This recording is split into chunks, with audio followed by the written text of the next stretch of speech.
बिस्मिल्लाहिर्रहमानिर्रहीम। आज जो हमारा बेटे टॉपिक है वो टॉपिक जो है वो है स्टीशियोमेट्री। ठीक है, स्टीशियोमेट्री हम इंशाल्लाह आज पढ़ेंगे, आज स्टार्ट करेंगे, देखेंगे कितना हद तक ये स्टीशियोमेट्री हमारा आज कवर होता है। स्टोइशियोमेट्री, कुछ लोग इसको प्यार से शूशोमेट्री भी कहते हैं। तो जो नाम आपको अच्छा लगे, प्यार वाला अच्छा लगे, गुस्से वाला अच्छा लगे, उस नाम से आप इसको पुकार सकते हैं। ये आपकी केमिस्ट्री का पहला चैप्टर है, आपकी किताब का पहला चैप्टर है। न्यूमेरिकल के लिहाज से बहुत इंपॉर्टेंट चैप्टर है। यहाँ से बहुत सारे न्यूमेरिकल्स पेपर में आते हैं और बहुत सारे न्यूमेरिकल्स बार बार पूछे जाते हैं। बहुत डिफरेंट भी होते हैं, मुश्किल भी होते हैं, ट्रिकी भी होते हैं, आसान भी होते हैं। तो हम हर किस्म के न्यूमेरिकल इंशाल्लाह देखेंगे और वो सारे न्यूमेरिकल्स देखकर हम बेटा फिर उसकी प्रैक्टिस भी करेंगे। एक बात तो बताते चलूं, हमेशा मैं बताते हुए आता हूँ बेटा, जो बैच 1 बैच 2 वाले बच्चे हैं उनके लिए ये रिवीजन क्लास है। ठीक है, और जो बैच 3 से ऑनवर्ड्स बच्चे हैं उनके लिए स्टीशियोमेट्री की पहली बार क्लास हो रही है। राइट। इसी तरह जब स्टीशियोमेट्री एक और बार पढ़ाया जाएगा तो आप सब के लिए वो रिवीजन हो जाएगा और उस टाइम जो हमारे पास बच्चे होंगे उनके लिए वो क्या हो जाएगी, पहली क्लास हो जाएगी। बात क्लियर है? आइए देख लेते हैं। तो भाई स्टीशियोमेट्री की जब हम बात करते हैं तो स्टीशियोमेट्री जब भी अप्लाई होती है वो किस पे अप्लाई होती है, उन रिएक्शंस के ऊपर जो कौन से रिएक्शंस होते हैं, इरिवर्सिबल रिएक्शंस होते हैं। इरिवर्सिबल रिएक्शंस के ऊपर आप स्टीशियोमेट्रिक कैलकुलेशंस अप्लाई करते हैं। ये होती क्या है भाई? ये होता है, स्टीशियोमेट्री की बात करें तो this is basically a quantitative analysis of reactant and product in a balance chemical reaction. मतलब रिएक्टेंट है और रिएक्टेंट से आपने क्या बना लिया, प्रोडक्ट बना लिया। अब जब रिएक्टेंट से प्रोडक्ट बन गया तो कितने रिएक्टेंट के लिए कितना प्रोडक्ट चाहिए था और कितने प्रोडक्ट बनाने के लिए कितना रिएक्टेंट चाहिए था। तो इसका जो क्वांटिटेटिव एनालिसिस करते हैं, इस क्वांटिटेटिव एनालिसिस को हम बोलते हैं स्टीशियोमेट्री। एनालिसिस के बारे में आप लोगों को पता है, किसी भी चीज के दो किस्म के एनालिसिस होते हैं, एक क्वांटिटेटिव एनालिसिस और एक क्वालिटेटिव एनालिसिस। हम जो स्टीशियोमेट्री में बात करते हैं वो क्वांटिटी की बात करते हैं, और क्वांटिटी की बात करने के लिए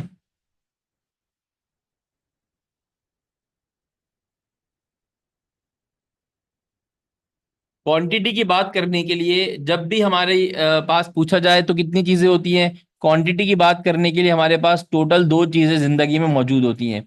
वो दो चीजें कौन होती हैं सर? क्वांटिटी के लिए एक हमारे पास होता है जिसको हम कहते हैं मैस, किसी भी सब्सटेंस का मैस उसकी क्वांटिटी बता रहा होता है। और दूसरा जो क्वांटिटी के लिए चीज यूज की जाती है वो क्या यूज की जाती है, वॉल्यूम यूज किया जाता है। मास का जो हम यूनिट देखते हैं वैसे तो किलोग्राम होता है, ऐसा ही यूनिट, लेकिन केमिस्ट्री के अंदर सीजीएस सिस्टम को देखते हुए मास का यूनिट हम ग्राम रखते हैं।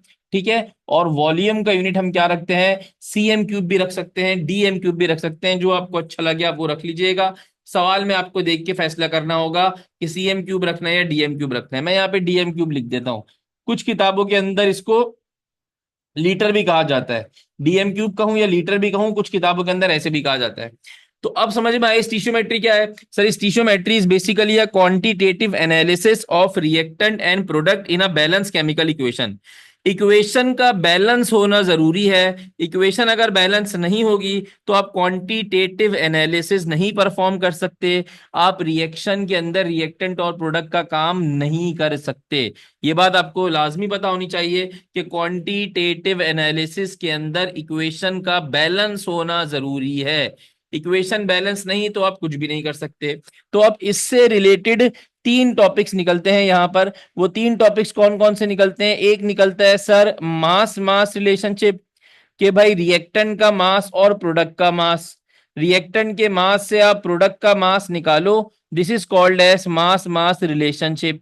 या प्रोडक्ट का मास गिवन है, आप रिएक्टेंट का मास निकालो, मास मास रिलेशनशिप। मास मास रिलेशनशिप के बाद दूसरा होता है मास वॉल्यूम रिलेशनशिप। बेटा मेरी आवाज आ रही है आप लोगों को? Mass volume relationship. अच्छा, जिनको नहीं आ रही बेटा वो अपने इस वॉल्यूम बढ़ा लें। मेरा ख्याल है मेरी आवाज बिल्कुल सही आ रही है। जिनको नहीं आ रही वो या तो रिज्वाइन कर लें या अपना स्पीकर का वॉल्यूम बढ़ा लें। तीसरा हमारे पास जो होता है volume volume relationship. Volume volume relationship के अंदर हम क्या करते हैं, या तो रिएक्टेंट या प्रोडक्ट दोनों में से किसी एक का वॉल्यूम गिवन होता है और दूसरे का वॉल्यूम आपको बताना होता है, this is called as volume volume relationship. सवालात करते हैं तो सवालात से ज्यादा अच्छी बात समझ में आएगी, बजाय इसके कि मैं इसको डेफिनेशन से समझाऊं, ठीक है। अब मास mass relationship, volume volume relationship और मास वॉल्यूम रिलेशनशिप करने से पहले, ये सब करने से पहले हमें कुछ बुनियादी कॉन्सेप्ट होना चाहिए। Sir what is moles, what are Avogadro's number, how to calculate number of moles, how to calculate number of molecules, number of particles, ये कुछ बुनियादी सा कॉन्सेप्ट होना चाहिए।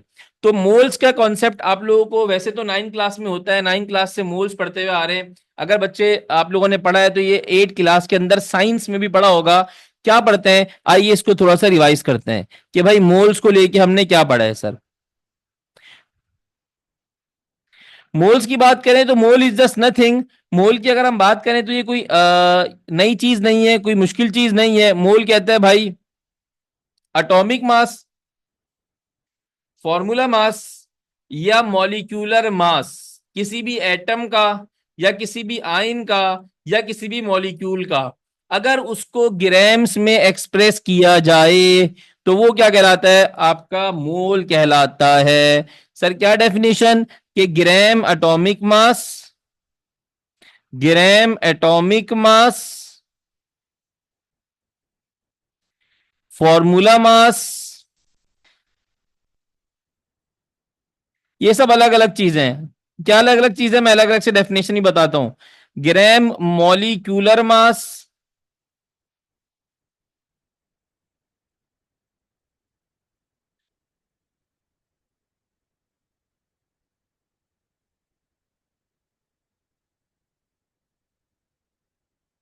बेटा मेरी आवाज सबको सही आ रही है ना? तो बच्चे आप लोग ऐसे क्यों बोल रहे हो कि आवाज का मसला है? क्योंकि मेरे हिसाब से आवाज बिल्कुल एकदम परफेक्ट आनी चाहिए आप लोगों को। यस। एटम्स की बात करें, आयंस की बात करें या फिर मॉलिक्यूल्स की बात करें, पहले तो बेटा कुछ बच्चों को एटम्स, आयन और मॉलिक्यूल्स की शक्ल भी दिखा देते हैं। अगर ये हाइड्रोजन ऐसे मौजूद है एच की शक्ल में, अगर तो ये हाइड्रोजन आपके पास एच की शक्ल में मौजूद है ऐसे, तो ये एच की शक्ल में क्या कहलाएगा, ये कहलाएगा आपका एटम। सिंपल ये एटम कहलाता है, जो कि इस स्टेट में एग्जिस्ट नहीं करता। इसका जो मास निकलेगा वो एटॉमिक मास होगा। अगर फिर हम बात करेंगे बेटा H इस तरीके से मौजूद है, दो हाइड्रोजन H2 की शक्ल में मौजूद है, तो ये कॉम्बिनेशन ऑफ एटम है। कॉम्बिनेशन ऑफ एटम क्या कहलाता है, मॉलिक्यूल कहलाता है। फिर तीसरा, अगर इस हाइड्रोजन का इलेक्ट्रॉन कोई छीन के भाग जाए, H पॉजिटिव हो जाए, तो इसको हम क्या बोलेंगे, आयन कह देंगे। तो ये एटम, आयन और मॉलिक्यूल कहलाता है। तो gram atomic mass, formula mass, molecular mass, atom का, आयन का या मॉलिक्यूल का, अगर इसको ग्राम्स में एक्सप्रेस करें तो ये क्या कहलाता है बेटा, ये कहलाता है मोल कहलाता है। क्या कहलाता है बेटा, मोल। अब आसान लफ्जों में मैं इसको समझाने के लिए आगे जाता हूं, एग्जाम्पल के ऊपर जाता हूं। अगर हम कार्बन की बात करें तो कार्बन का एटॉमिक मास होता है, atomic mass of carbon sir किसके बराबर होता है, याद दिलाएं। ये एटॉमिक मास आपको कुछ बेसिक से याद रखने पड़ेंगे न्यूमेरिकल सॉल्व करने के लिए। एटॉमिक मास ऑफ कार्बन, इन्ना लिल्लाह, एटॉमिक मास ऑफ कार्बन बेटा 6 नहीं होता, 12 के बराबर होता है। किसके बराबर होता है, 12 के बराबर। एटॉमिक मास का यूनिट होता है एएमयू, एटॉमिक मास यूनिट। क्या यूनिट होता है, एटॉमिक मास यूनिट एएमयू। अब अगर इसी एटॉमिक मास यूनिट को मैं एक्सप्रेस कर दूं ग्राम्स में, मैं इसको बोलूं कि भाई आप इसको कर दो 12 ग्राम ऑफ कार्बन। क्या कर दो, 12 gram of carbon. 12 gram of carbon कर दोगे तो ये कहलाएगा 1 मोल ऑफ कार्बन। कार्बन का 1 मोल कहलाएगा ये। अब समझे जरा बात को, हौसला रखिएगा, समझिएगा बात को। अगर मैं कहता हूं what is 1 mole of sulphur, अगर मैं कहता हूं what is 1 mole of sulphur, sulphur के 1 मोल क्या कहलाएगा। सर सल्फर का जो एटॉमिक मास है उसको ग्राम्स में एक्सप्रेस कर दें तो 32 ग्राम्स बनेगा। शाबाश, चैंपियन, माशाल्लाह। अब अगर मैं कहता हूं 1 मोल ऑफ हाइड्रोजन, अब अगर 1 मोल ऑफ हाइड्रोजन की बात करूंगा ना बेटे, तो हाइड्रोजन जो है वो एटॉमिक फॉर्म में एग्जिस्ट नहीं करती, वो H2 की फॉर्म में एग्जिस्ट करती है। तो 1 मोल ऑफ हाइड्रोजन H2 का होगा, वो किसके बराबर होगा, 2 ग्राम्स के बराबर होगा। हाइड्रोजन का एटॉमिक मास होता है 1, दो हाइड्रोजन मिलके क्या कर लेंगे, 2 कर लेंगे। लास्ट एग्जाम्पल, अगर मैं कहूं 1 mole of NaCl, 1 mole of sodium chloride. Sir sodium chloride कहां से आ गया, जी बेटा भी आ गया सोडियम क्लोराइड। तो सोडियम क्लोराइड का 1 मोल अगर आपने निकालना है NaCl का, तो भाई सोडियम का एटॉमिक मास होता है 23, क्लोरीन का एटॉमिक मास होता है 35.5, 35.5 और 23 को आपस में ऐड करेंगे तो आंसर आ जाएगा 58.5 ग्राम्स। तो किसी भी चीज के atomic mass, formula mass, molecular mass को आपने एक्सप्रेस कर दिया ग्राम्स के अंदर, वो चीज तो क्या कहलाएगी, मोल कहलाएगी। ठीक है।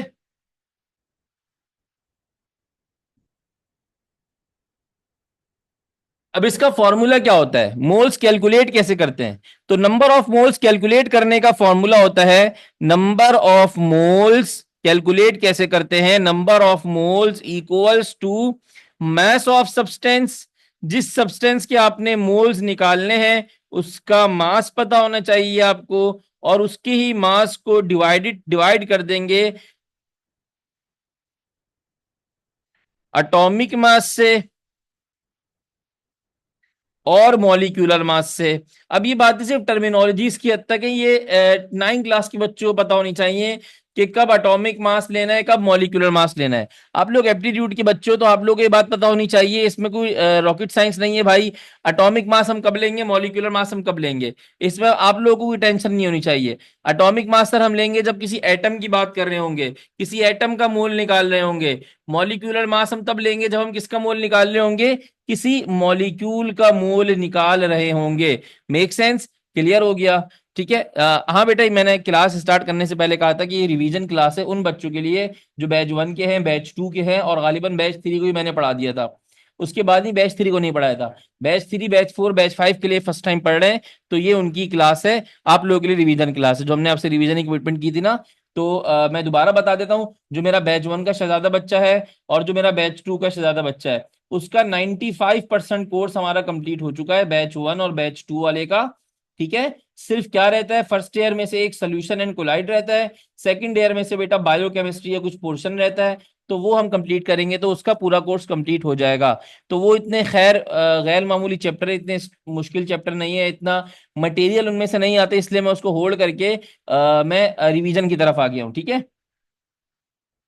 अच्छा, अब व्हाट इज दिस AMU? अभी इस चैप्टर के आखिर में जाऊंगा मैं, जब चैप्टर का आखिर पढ़ाऊंगा तो वहां रिलेटिव एटॉमिक मास पढ़ाऊंगा, तो इस AMU को मैं डिस्कस करूंगा, सर AMU की डेफिनेशन क्या होती है। इस AMU को मैंने डिस्कस करना है, इसको भी छोड़ दीजिएगा। ये AMU इटसेल्फ क्या होता है, ये कैसे निकलता है, इसकी वैल्यू क्या होती है, चैप्टर के आखिर में जाऊंगा तो मैं समझाऊंगा आपको। अब आते हैं बेटा लंबा, इसका फॉर्मूला निकाल लिया आपने। फॉर्मूला क्या है, मास of substance divided by atomic मास या मॉलिक्यूलर मास। अगर मोल्स आपको गिवन होंगे, मास ऑफ सब्सटेंस निकालना है, तो बेटा 2 क्लास का अगर आपको भाई बहन है उसको बुलाएंगे, तो वो आपकी हेल्प कर देगा, वो बता देगा कि आप एटॉमिक मास या इस मॉलिक्यूलर मास को नंबर ऑफ मोल से मल्टीप्लाई कर दें तो आपके पास मास ऑफ सब्सटेंस निकल जाएगा। Number of moles multiply bye atomic,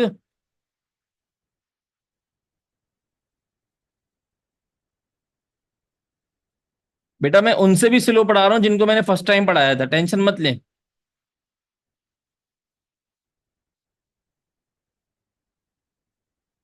चले जी, अब इसके सवालात करते हैं। अब इसके सवालात पेपर में भी आते हैं, NED के अंदर आते हैं, MD कैट के अंदर भी आते हैं, नॉर्मल सवालात आते हैं, मुश्किल सवालात नहीं आते। सपोज वो आपसे कहता है how many moles of 12 gram of H2O, 12 gram of H2O में कितने मोल्स हैं, आइए देख लेते हैं भाई। सवाल में वो आपसे कहता है how many moles of 12 gram of H2O।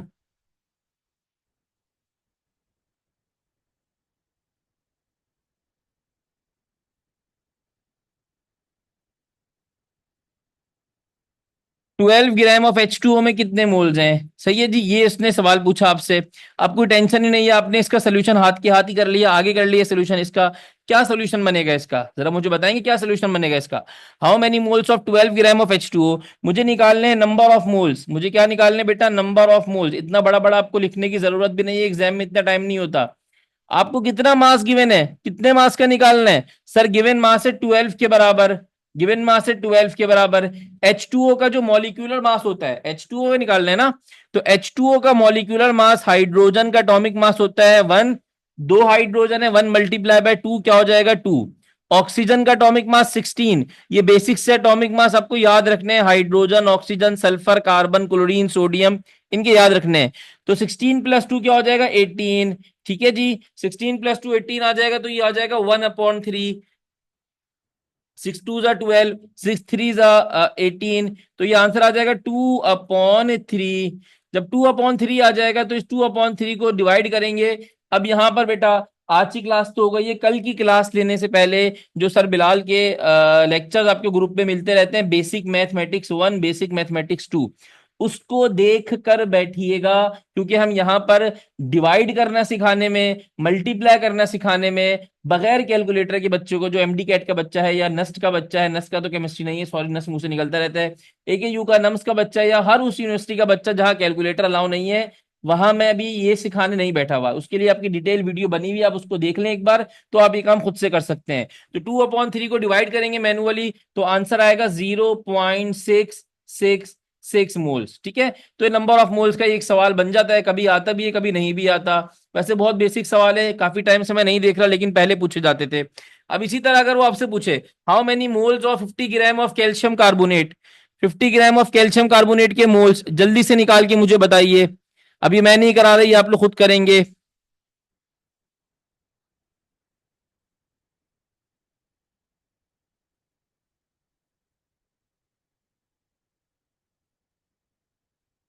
50 gram of calcium carb sorry 50 gram of calcium carbonate, 50 कर लें इसको, सीधा सीधा आंसर आ जाएगा। तीसरा सवाल आपसे कह रहे हैं what is the mass of 5 moles of H2SO4।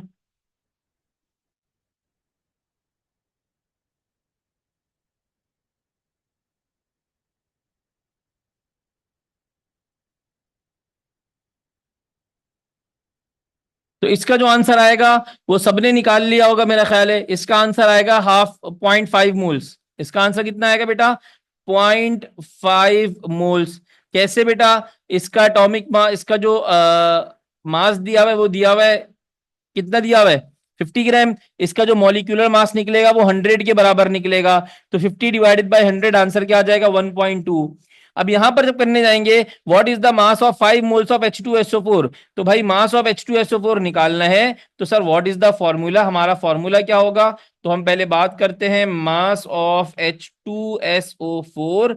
Mass of H2SO4 निकालने के लिए हम जब बात करेंगे, number of moles of H2SO4 5 के बराबर गिवन है, H2SO4 का जो एटॉमिक मास होता है या मॉलिक्यूलर मास होता है वो 98 के बराबर होता है। मतलब सर दो हाइड्रोजन है, यहाँ पे दो आ जाएगा, सल्फर का एटॉमिक मास होता है 32, 16 इसका एटॉमिक मास होता है 16 इंटू 4 क्या हो जाएगा 64, 64 + 32 96, 96 + 2 आंसर क्या आएगा 98।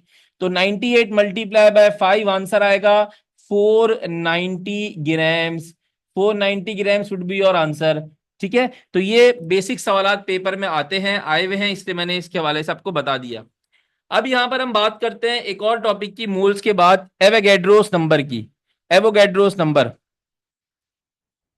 ये एवोगैड्रोस नंबर क्या होता है, ये भी आप लोगों ने अगेन नाम सुना हुआ है। और अगर आप लोग थोड़ा सा अपने जहन के खलियों के ऊपर बोझ डालेंगे तो आप लोगों को याद आ जाएगा कि आप लोगों ने ये भी 9 क्लास के अंदर पढ़ के आ चुके हैं। फर्स्ट ईयर की तो मैं बात ही नहीं कर रहा, 9 क्लास में आप लोग पढ़ के आ चुके हैं। Na से इसको रिप्रेजेंट किया जाता है।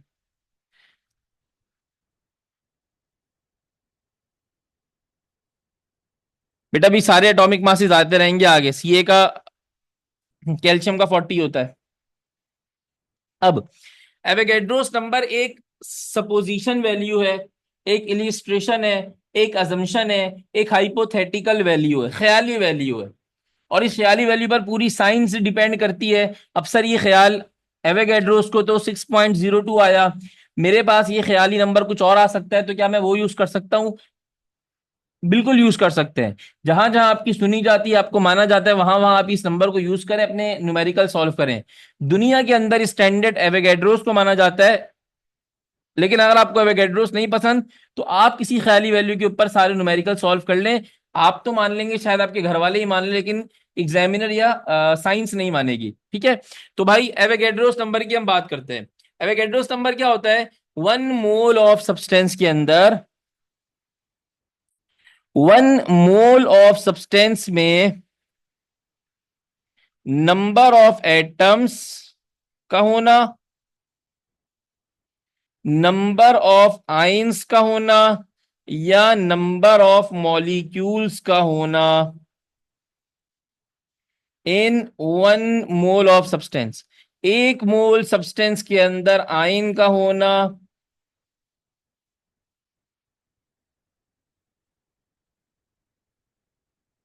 बेटा अभी स्टार्टिंग ही चल रही है, अभी हमने कुछ पढ़ा ही नहीं है चैप्टर के अंदर, तो आप टेंशन नहीं लो, साथ पढ़ लोगे। अभी ऊपर कुछ डेफिनेशन वगैरह ही देखी है। तो number of atoms, ions, molecules in 1 mole of substance. अब जरा समझिएगा बात को। मैं यहां पर लिखता हूं 12 gram of carbon. 12 gram carbon का क्या है सर? 12 ग्राम कार्बन का एटॉमिक मास है, एग्री करते हैं। तो 12 ग्राम ऑफ कार्बन को मैं क्या बोल सकता हूं? 1 mole of carbon. 12 gram of carbon को मैं क्या बोल सकता हूं? 1 मोल ऑफ कार्बन। एग्री करते हैं? अब अगर कोई मुझसे पूछे कि मेरी मुट्ठी में 1 मोल ऑफ कार्बन है, बताओ इस 1 मोल ऑफ कार्बन में कितने कार्बन के आयन, कितने कार्बन के एटम्स होंगे, कितने कार्बन पार्टिकल्स होंगे? मेरे हाथ में 1 मोल ऑफ कार्बन है। तो एवोगैड्रोस ने इसकी एक अजम्पशन वैल्यू बता दी on the basis of calculation, some difficult calculation. उसने कहा कि भाई 1 मोल ऑफ सब्सटेंस में कायनात का कोई सा भी एटम होगा, उसके जो पार्टिकल्स होंगे वो एक ही तादाद के होंगे, और उसकी तादाद होगी 6.02 एक्सपोनेंशियल 23। ये एक यूनिवर्सल ट्रूथ है। यूनिवर्सल ट्रूथ का मतलब किसी भी कंडीशन पे चेंज नहीं हो सकता। जब नहीं चेंज हो सकता तो आपने इसको मान के चलना है।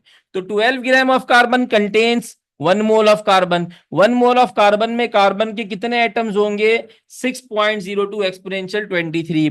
अगर मैं बात करूं 1 mole of water, 1 mole of water की बात की मैंने, तो 1 मोल ऑफ वाटर में अगर वाटर का मास देखा जाए तो 18 ग्राम ऑफ वाटर होता है। 18 ग्राम ऑफ वाटर। वाटर के मॉलिक्यूल्स कैसे नजर आते हैं भाई? एक बड़ा सा ऑक्सीजन लगा हुआ है, ऑक्सीजन से एक चिपका हुआ एक हाइड्रोजन, ऑक्सीजन से चिपका हुआ दूसरा हाइड्रोजन। ये एक 1 मोल ऑफ वाटर नजर आया मुझे। ऑक्सीजन, ऑक्सीजन से चिपके हुए 2 हाइड्रोजन। ठीक है। अब 18 ग्राम पानी अगर मेरे 18 ग्राम पानी अगर मेरे गिलास में मौजूद है, तो ऐसे कितने मॉलिक्यूल्स होंगे? ऐसे कितने मॉलिक्यूल्स होंगे? अब भाई ऐसे कितने मॉलिक्यूल्स होंगे? 6.02 एक्सपोनेंशियल 23 मॉलिक्यूल जैसे होंगे।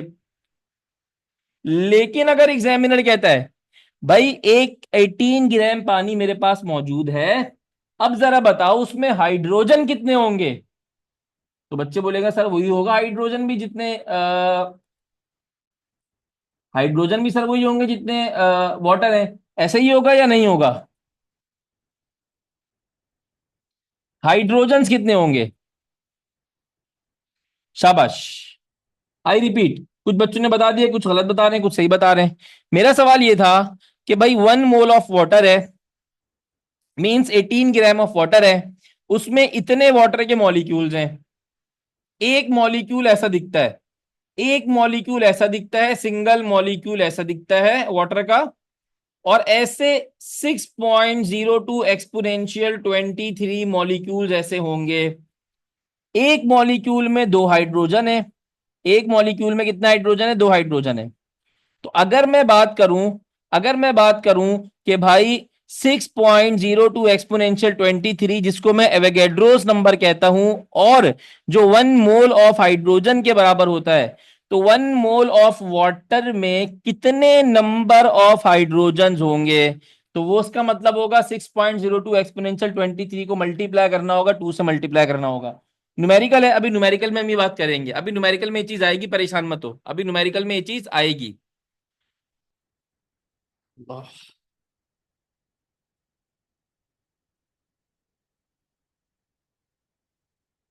अब अगर बात करता हूं मैं 1 मोल ऑफ ऑक्सीजन की, 1 मोल ऑफ ऑक्सीजन में कितना वजन होता है? सर एक ऑक्सीजन होता है 16 ग्राम, दो ऑक्सीजन होंगे कितने ग्राम्स हो जाएंगे? 32 ग्राम्स ऑफ ऑक्सीजन। कितने मॉलिक्यूल्स होंगे इसमें भी?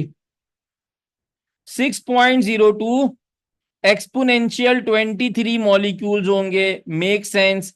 सर बिल्कुल सही है। अब सवाल सुने, अब सवाल सुने।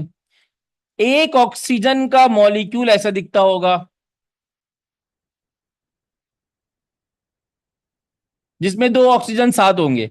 ये एक ऑक्सीजन का मॉलिक्यूल ऐसा दिखता होगा।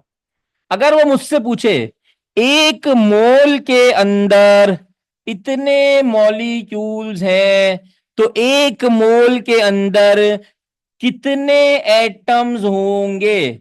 कितने एटम्स होंगे? एटम्स कितने होंगे? तो भाई एक मॉलिक्यूल में दो एटम्स हैं, एक मॉलिक्यूल में दो एटम हैं। तो आप क्या करें, इसको मल्टीप्लाई बाय 2 कर देंगे। इसको मल्टीप्लाई बाय क्या कर देंगे? 2 कर देंगे, तो टोटल नंबर ऑफ एटम्स निकल जाएंगे। अभी समझते रहे बात को, अगली एग्जाम्पल पे जाएं। जब तक सवाल समझ में नहीं आया मेरी बात समझिएगा। 1 mole of carbon dioxide, carbon का मास होता है 12, ऑक्सीजन होता है 32, मतलब 16 होता है, दो ऑक्सीजन मिलके 32। तो ये बनेगा 44 gram of carbon dioxide. 44 gram carbon dioxide मेरे मुट्ठी में बंद है। कितने मॉलिक्यूल्स होंगे? 6.02 एक्सपोनेंशियल 23 मॉलिक्यूल्स होंगे। ऐसे ही है। अब कार्बन डाइऑक्साइड कैसा दिखता है सर? दो ऑक्सीजन भाई मौजूद हैं और बीच में एक कार्बन दबा हुआ है। बीच में क्या दबा हुआ है? कार्बन दबा है। ये कार्बन डाइऑक्साइड नजर आ रहा है। एक कार्बन डाइऑक्साइड में दो ऑक्सीजन है और एक क्या मौजूद है? कार्बन मौजूद है। अब सवाल ये आया कि एक, पहले सवाल समझिएगा, एक मोल ऑफ कार्बन डाइऑक्साइड में इतना कार्बन डाइऑक्साइड का मास है और इतने पार्टिकल्स या इतने मॉलिक्यूल्स हैं, इतने मॉलिक्यूल्स हैं, इतने छोटे छोटे छोटे छोटे मॉलिक्यूल्स हैं। एक मॉलिक्यूल में टोटल 3 बंदे मौजूद हैं। एक मॉलिक्यूल को खोला तो 3 बंदे निकले, एक कार्बन दो ऑक्सीजन। अब वो पूछ रहा है कि एक मोल के अंदर अगर 6.02 एक्सपोनेंशियल 23 कार्बन डाइऑक्साइड है, तो एक मोल ऑफ कार्बन डाइऑक्साइड में कार्बन कितना है? कार्बन कितना है? तो 1:1 का रिलेशन है। 1:1 का रिलेशन है भाई। एक कार्बन डाइऑक्साइड में एक कार्बन, 6.02 एक्सपोनेंशियल 23 कार्बन डाइऑक्साइड में 6.02 एक्सपोनेंशियल 23 ही क्या होंगे? कार्बन होंगे। Make sense? बात समझ में आई? बात दिल में उतरी? हाँ या ना? और सुने, और सुने। अभी से सवाल भी करेंगे, मैं इस थोड़ा सा इसका फ्लो बना लूं फिर सवाल करेंगे। 1 मोल ऑफ कार्बन डाइऑक्साइड में अगर इतने मॉलिक्यूल्स हैं, एक मॉलिक्यूल में दो ऑक्सीजन है, तो जरा बताइए 1 मोल ऑफ कार्बन डाइऑक्साइड में कितने ऑक्सीजन होंगे? तो भाई 6.02 मल्टीप्लाई बाय 2 कर देंगे तो हमें क्या मिल जाएगा? ऑक्सीजन मिल जाएगा। चैंपियन बच्चे माशाल्लाह। सुनने में आया था कि निकम्मे, लेकिन मुझे लग रहा है चैंपियन बच्चे हैं माशाल्लाह माशाल्लाह। समझ गया बात को, शाबाश। अब बात करते हैं। वो कह रहा है भाई calculate the number of molecules. अब ये सवाल पे आ गया, अब बदतमीजी पे आ गया भाई। वो कह रहा है calculate the number of molecules. भैया आ जाओ, कैलकुलेट द नंबर ऑफ। अब ये सवाल तो पेपर में आता है भाई। Molecules of 610 gram of benzoic acid है। बेंजोइक एसिड कहां से आ गया सर? एप्टीट्यूड टेस्ट देने जा रहे हैं तो भाई बेंजोइक एसिड का फॉर्मूला पता होना चाहिए। बेंजोइक एसिड कहां से आ गया? ऑर्गेनिक केमिस्ट्री से आ गया, जो पढ़ के आ चुके हैं हम। ठीक है। तो अब आपको नंबर ऑफ मॉलिक्यूल्स निकालने हैं इसके। सर कोई टेंशन ही नहीं है माशाल्लाह, हम चैंपियन बच्चे हैं, आपने सिखा दिया है। अभी हम निकाल लेंगे। तो सर नंबर ऑफ मॉलिक्यूल्स का फॉर्मूला होता है number of molecules is equals to number of moles multiply by Avogadro's number. Number of moles को उठाओ, एवोगैड्रोस नंबर से मल्टीप्लाई कर दो। ये नंबर ऑफ मॉलिक्यूल्स का फॉर्मूला है। शायद मैंने नहीं लिखा था, अभी लिख भी देता हूं। नहीं लिखा था मैंने पहले फॉर्मूला, अभी लिख देता हूं। परेशानी क्या बात है, रो क्यों रहे हैं आप लोग? ये नंबर ऑफ मॉलिक्यूल्स का फॉर्मूला है। Number of molecules is equal to number of moles multiply by Na। इस फॉर्मूले को थोड़ा सा हम एक्सटेंड भी कर लेते हैं। वो एक्सटेंड कैसे हो जाता है? वो ऐसे एक्सटेंड हो जाता है कि भाई number of molecules is equals to atomic mass divided by, atomic mass ऊपर नहीं आएगा, नंबर ऑफ मोल्स को एक्सपेंड कर रहा हूं मैं।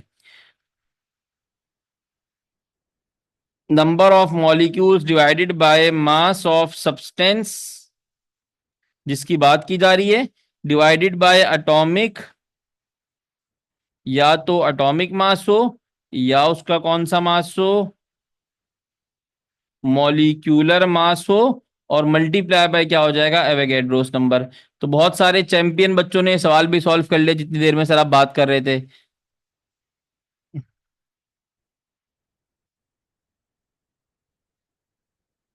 तो यहाँ क्या दिया हुआ है भाई? यहाँ पे दिया हुआ है ये फॉर्मूला लगेगा यहाँ पे सीधा सीधा सा।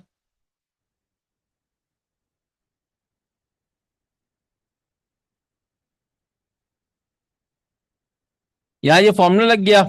इस फॉर्मूले की वैल्यूज पुट करेंगे। जब वैल्यूज पुट करेंगे तो भाई वैल्यूज क्या बनेंगी? मास ऑफ सब्सटेंस दिया हुआ है 610 ग्राम। अब बच्चा बोलेगा सर बेंजोइक एसिड का मॉलिक्यूलर मास कहाँ से लाऊं? तो भाई ऊपर से नहीं आएगा, आसमान से निकालना पड़ेगा। कैसे निकालेंगे? बेंजोइक एसिड ऐसे ही दिखता है, C6H5COOH। बेंजोइक एसिड ऐसे ही दिखता है।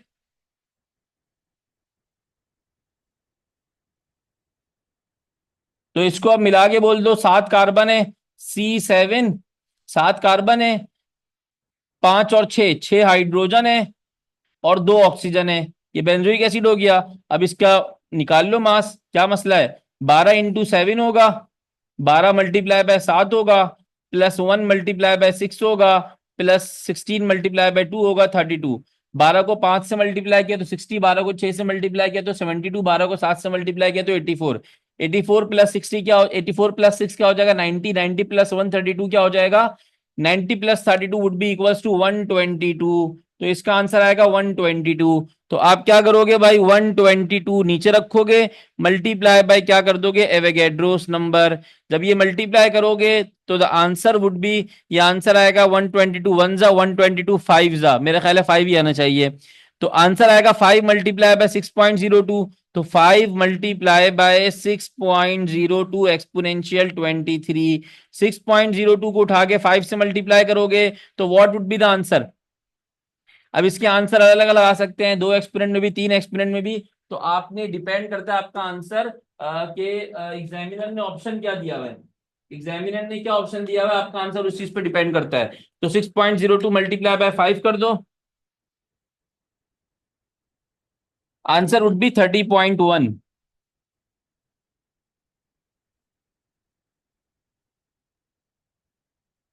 30.1 एक्सपोनेंशियल 23। एग्जामिनर इसको ऐसे भी लिख के देख सकता है, 3.01 एक्सपोनेंशियल 24। बेटा अगर डेसिमल आपका लेफ्ट साइड पे जाता है तो पॉजिटिव इंक्रीमेंट होता है, और अगर राइट साइड पे जाता है तो माइनस के साथ आता है।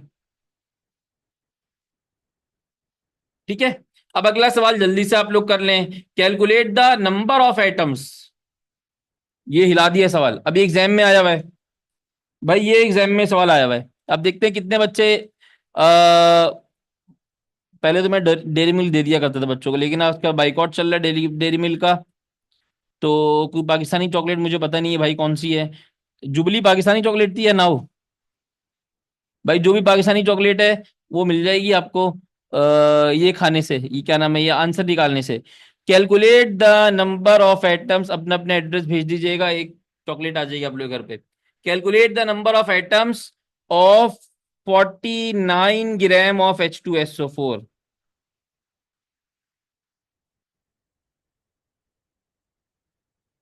कबाब जी, इसकी एक चॉकलेट चल रही है बड़ी बड़ी मशहूर, वो कौन सी वाली चॉकलेट है, पता नहीं कौन सा, नाम भूल गया मैं उसका, कुनाफा चॉकलेट कोई चल रही है। हाँ, तो वो आ जाएगी, बस वो आ जाएगी।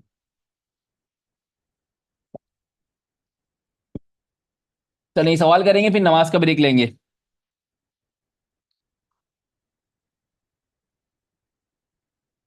हाँ, ये तो सवाल है किसके atom. Calculate the number of atoms of 49 gram of H2SO4। एक बच्चे ने कर दिया, पता नहीं उसने पुराना किया हुआ है या अभी नया किया है, आई डोंट नो, बस उसने करके दे दिया मुझे। हाँ बेटे, ये पहले से ही किया हुआ था या अभी किया है, इतनी जल्दी क्योंकि थोड़ा सा वो नहीं हो रहा।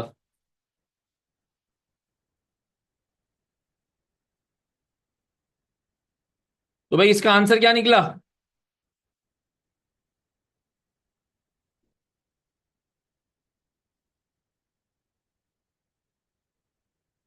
चलें, मल्टीपल आंसर आ रहे हैं, आप लोगों ने ट्राई कर लिया, बहुत अच्छी बात है। सबसे पहले तो देखिएगा, एक एच सबसे पहले तो हम H2SO4 के नंबर ऑफ एटम्स नहीं निकालते, निकाल सकते हैं डायरेक्ट भी, लेकिन मैं नंबर ऑफ एटम्स नहीं निकालता। मैं पहले निकालता हूं H2SO4 के नंबर ऑफ मॉलिक्यूल्स। मैं H2SO4 के निकालता हूं नंबर ऑफ मॉलिक्यूल्स। तो नंबर ऑफ, क्योंकि H2SO4 इटसेल्फ एक मॉलिक्यूल है, मल्टीपल एटम्स शामिल है इसमें, तो मैं नंबर ऑफ मॉलिक्यूल्स निकालता हूं H2SO4 के। ठीक है, वो कैसे निकलेगा? Number of molecules of H2SO4 would be equals to mass of substance 49 gram divided by H2SO4 का मॉलिक्यूलर मास जो कि 98 के बराबर होता है, मल्टीप्लाई बाय 6.02 एक्सपोनेंशियल 23। शाबाश, बहुत सारे बच्चों ने इसको सॉल्व किया और इसका आंसर बता दिया 3.01 एक्सपोनेंशियल 23। और एग्जाम में ये ऑप्शन में लगा हुआ भी था, और बच्चों ने टिक कर दिया और बाहर आके क्लेम किया कि सर आंसर की में मसला है, हमने तो सही किया था। अगर आप यहां तक आंसर निकाल के खामोश हो गए हैं, तो बेटा ये आंसर आपका गलत है। क्यों गलत है? क्योंकि ये 3.01 H2SO4 के मॉलिक्यूल्स को बता रहा है कि इतने मॉलिक्यूल्स हैं। और अगर एक मॉलिक्यूल देखा जाए H2SO4 का, तो उसमें भाई एक सल्फर है, चार ऑक्सीजन के मुन्ने लगे हुए हैं, एक ऑक्सीजन का मुन्ना, दूसरा मुन्ना, तीसरा मुन्ना, और ये चौथा मुन्ना। चार ऑक्सीजन के मुन्ने लगे हुए हैं सल्फर के साथ, और भाई दो छोटे छोटे हाइड्रोजन भी लगे हुए हैं यहां पे। तो ये एक H2SO4 है, ये सिंगल H2SO4 है ये। तो एक H2SO4 में अगर आप गौर करें, तो टोटल कितने एटम्स मौजूद हैं? एक, दो, तीन, चार, पांच, छ, सात। एक H2SO4 में, एक H2SO4 में 7 एटम्स मौजूद हैं। 7 एटम्स मौजूद हैं। ये बात समझ में आ रही है बेटा, या फारसी बन के हवा में उड़ गई?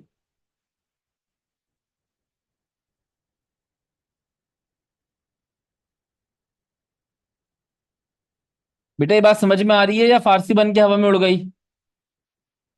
समझ आ रही है। तो अब ये जो मॉलिक्यूल्स आए हैं ना, तो इतने मॉलिक्यूल्स में कितने एटम्स होंगे? तो आप मल्टीप्लाई कर दें इसको, आप मल्टीप्लाई कर दें 3.01 एक्सपोनेंशियल 23 को, मल्टीप्लाई कर दें 7 से, तो answer would be equals to 3.01 exponential 27 multiply by 7, answer would be equals to 21.07। तो 21.07 को आप 2.107 एक्सपोनेंशियल 24 भी कह सकते हो। ये एटम्स की तादाद निकलेगी। क्लियर है? शाबाश। इसको जल्दी से मैं रिवाइज कर देता हूं कि calculate the number of atoms मालूम करने थे 49 ग्राम्स ऑफ H2SO4 में। H2SO4 के 49 ग्राम में आपने नंबर ऑफ एटम्स मालूम करने थे। अब H2SO4 इट सेल्फ एक मॉलिक्यूल है, ये एटम नहीं है, ये इट सेल्फ एक क्या है? मॉलिक्यूल है। तो इसमें तो नंबर ऑफ मॉलिक्यूल्स पता चलेंगे। तो मैंने नंबर ऑफ मॉलिक्यूल्स निकाले। तो भाई इतने मॉलिक्यूल जिसके बन रहे थे 3.01, अब एक मॉलिक्यूल के अंदर जब आपने देखा तो एक मॉलिक्यूल में 7 एटम्स नजर आए, 4 ऑक्सीजन के, एक सल्फर का और 2 हाइड्रोजन के। ठीक है, मैंने ऐसी एक इल्यूस्ट्रेशन बनाई है, कोई ऐसा स्ट्रक्चर नहीं होता H2SO4 का, ये मैंने एक इल्यूस्ट्रेशन बनाई है। ठीक है, तो ये H2SO4 के एक मॉलिक्यूल में 7 एटम्स आपको नजर आए।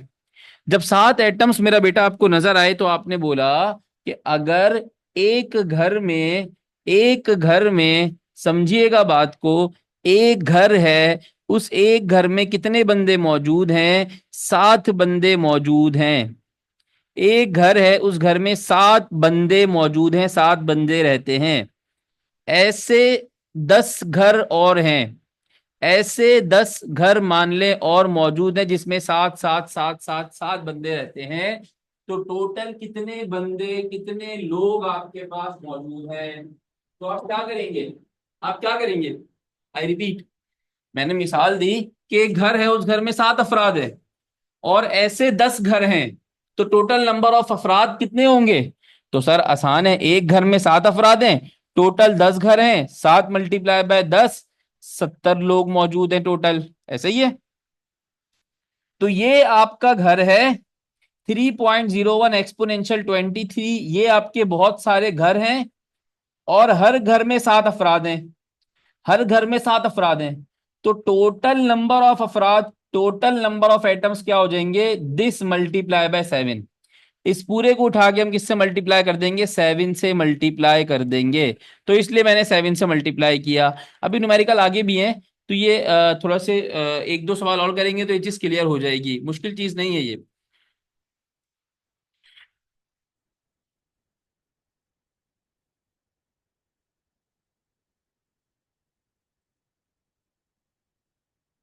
अच्छा जी, आगे चलते हैं।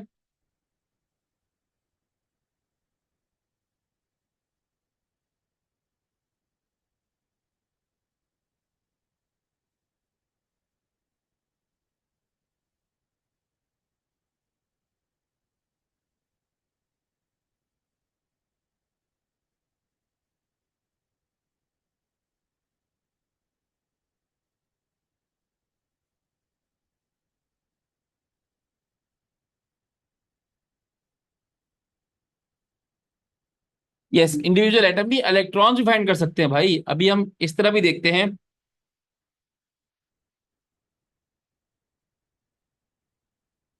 अभी सवाल आया।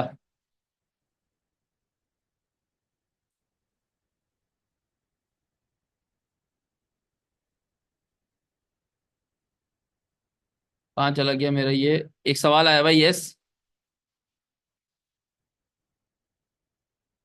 नोट पेट, ये रहा सवाल, ये पेपर का सवाल है। Calculate the number of sodium ions in 0.25 moles of NaCl। 0.25 moles में सोडियम के आइंस बताने हैं, तो कोई टेंशन ही नहीं है भाई, सोडियम के आइंस बताने हैं। सबसे पहले हम देखते हैं सोडियम क्लोराइड खुद कितना है। सोडियम क्लोराइड खुद कितना है? तो सोडियम क्लोराइड खुद कितना है ये अभी पता चल जाएगा। इसका मतलब पता चल जाएगा number of molecules of NaCl। Number of moles दिए हुए 0.25, 0.25 को उठा के मल्टीप्लाई कर दूंगा 6.02 एक्सपोनेंशियल 23 से। तो भाई 6.02 एक्सपोनेंशियल 23 से मल्टीप्लाई करूंगा, तो 6.02 को डिवाइड मल्टीप्लाई कर दो 0.25 से। तो भाई 6.02 को मल्टीप्लाई किया जब आपने 0.25 से, तो आंसर आया 1.50। क्या आंसर आया? 1.50। ये तो क्लियर है, ये तो मुश्किल नहीं है, इसमें कोई टेंशन नहीं है। तो 1.50 एक्सपोनेंशियल 23 आपके पास NaCl के मॉलिक्यूल्स हैं। अब एक NaCl में कितने सोडियम और कितने क्लोराइड हैं? एक NaCl में कितने सोडियम और कितने क्लोराइड हैं? सर एक NaCl में एक सोडियम है। 10 NaCl में कितने सोडियम होंगे? 10 सोडियम होंगे। 20 NaCl में कितने सोडियम होंगे? 20 सोडियम होंगे। 100 NaCl में कितने सोडियम होंगे? 100 सोडियम होंगे। तो इतने सारे NaCl के अंदर सोडियम की तादाद भी क्या रहेगी बेटा, सेम ही रहेगी। 1.50 exponential 23 ions of sodium. Same answer होगा इसका, कोई डिफरेंट आंसर नहीं होगा, क्योंकि 1:1 का रिलेशन है। 1:1 का रिलेशन है।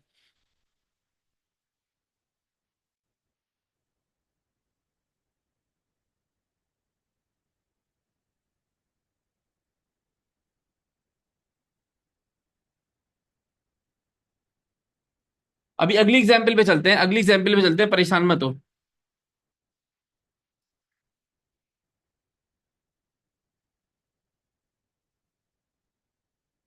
अभी अगली एग्जाम्पल पे चलते हैं। अभी अगली एग्जाम्पल पे चलते हैं, क्यों परेशान हो रहे हो।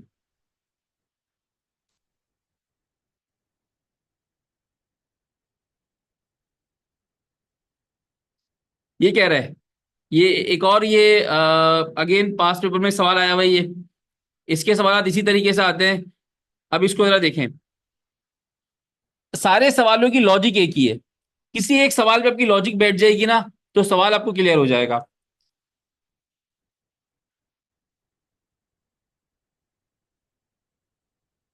ये कह रहा है how many atoms of oxygen are there in 1 mole of H2SO4। मैं उस सवाल पे भी दोबारा आ जाऊंगा, परेशान मत हो। जो Na और Cl को लेकर कंफ्यूज है, भी उस पर आ जाऊंगा मैं। पहले इसको देखो। How many atoms of oxygen are there. कोई बात नहीं। अच्छा, जो बच्चे विदाउट कैलकुलेटर कर रहे हैं, तो उनके आंसर में थोड़े बहुत डिजिट्स का डिफरेंस आ रहा होगा, कोई टेंशन नहीं है, तो आने दें वो वो आपने आंसर ऑप्शन में पिक कर लेते हो जब आप कैलकुलेटर के बगैर कर रहे होते हो, तो ठीक है। जी मेरा बेटा। अभी कह रहा है how many atoms of oxygen. Oxygen के कितने एटम्स होंगे इन 1 मोल ऑफ H2SO4। पहले तो हम ये देखते हैं, सर 1 मोल ऑफ H2SO4 में खुद H2SO4 कितना होता है। 1 मोल ऑफ H2SO4 में खुद H2SO4 कितना होता है। सर 6.02 एक्सपोनेंशियल 23 मॉलिक्यूल्स होते हैं H2SO4 के। एक H2SO4 में कितने ऑक्सीजन है।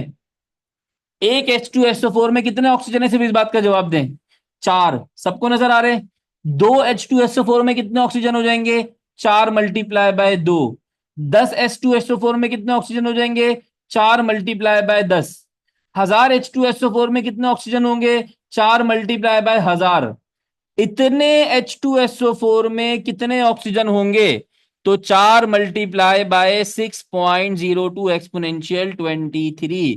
तो अगर आप निकालने जाओगे number of atoms of oxygen, अगर आप number of atoms of oxygen निकालोगे, तो एक H2SO4 में चार हैं, तो चार को मल्टीप्लाई कर दोगे अपने आंसर से, आपका आंसर क्या है 6.02 एक्सपोनेंशियल 23।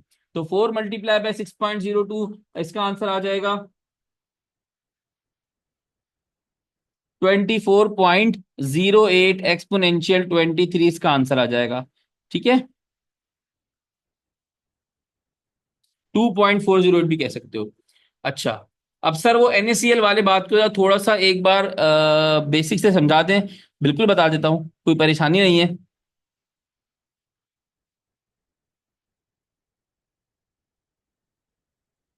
NaCl वाला सवाल क्या कह रहा था। NaCl वाला कह रहा था calculate the number of sodium ions. Sodium के आइन बताओ 0.25 मोल्स ऑफ NaCl में। तो आपने बता दिए भाई। नंबर ऑफ NaCl कितने हैं। नंबर ऑफ NaCl थे इसके बराबर। पहले यहां तक मुझे बताइए, स्टेप नंबर 2 तक सबको क्लियर था। 0.25 मोल्स के अंदर NaCl इतना था, यहां तक भी क्लियर नहीं था। इन लिल्लाहि व इन्ना इलैहि राजिऊन। बेटा फिर आपके लिए हम दुआ करते हैं। चलें, मैं एक बार फिर इसको बता देता हूँ, कोई टेंशन नहीं है। कोई मुश्किल सवाल नहीं था, इसलिए इस पे मैंने ज्यादा बहस नहीं की। लेकिन अब बच्चे कह रहे हैं सर ये मुश्किल लगा, तो इसको हटा देते हैं। हम हटा दिया हमने इसको। सर जी, पहले मेरा टारगेट क्या था। ये हमें कह रहा है कि भाई calculate the number of sodium के ions in 0.25 moles of NaCl। Direct नहीं करो, चैंपियन नहीं बनो। एक सेकंड ज्यादा लगा लो, सही आंसर निकाल लो। पहले तो देखो NaCl कितना है। सोडियम आइंस को बाद में देखना। पहले देखो NaCl कितना है।